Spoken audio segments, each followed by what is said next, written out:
Pongal leave முடிஞ்சு ஃப்ரெஷ்ஷாக காலேஜுக்கு போகலான்னு பார்த்தா தூங்கத்திலே இருக்கேன். சரி காலேஜுக்குள்ளே ரூமில் போய் தூங்கலான்னு போனால் ரூம் மூடி இருக்கு. சரி நாங்களும் கிளம்பி வெளியே போயிட்டோம். ஹை ரைஸ், நான் உங்கள் வாசித். நீங்கள் ஒரு புது வீடியோ பார்க்கலாமா? பொங்கல் லீவ் முடிஞ்சு காலேஜுக்கு ஃப்ரெஷ்ஷாக வரலான்னு பார்த்தா தூக்கத்திலே வந்துட்டேன்.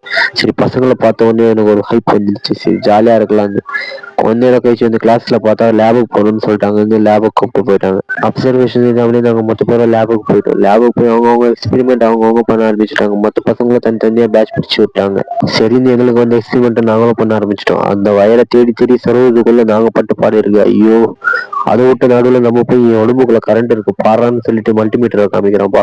சொல்றது உண்மைன்னு நினைச்சிட்டு நானும் மல்டிமீட்டர்ல போய் பார்த்தா மல்டிமீட்டர் ரீடிங் 0ன்னு காமிக்கிறேன். இதான் நான் சார்ஜ் பண்ணிட்டு காமிக்கிறேன்னு சொல்லிட்டு சார் வர அழகான்னு திரும்பி பார்த்துட்டு அவன் மல்டிமீட்டர் சார்ஜ் பண்ண ஆரம்பிச்சிட்டான். டேய் இப்போ பாடுற மல்டிமீட்டர் ரீடிங் காமிக்கும்னு சொன்னோம். சரி நானும் போய் பார்த்தா ரீடிங் காமிக்குது. என்ன காரணம்னு உங்களுக்கு தெரிஞ்சா கமெண்ட்ல சொல்லுங்க. நாங்களும் மல்டிமீட்டர் கொஞ்ச நேரம் வச்சு ஃபன் பண்ணிட்டு வீட்டுக்கு கிளம்ப ஆரம்பிச்சிட்டோம். ஓகே கைஸ், அடுத்த இன்னொரு வீடியோல பார்க்கலாம். மறக்காம நம்ம சேனல் சப்ஸ்கிரைப் பண்ணிக்கோங்க. பை.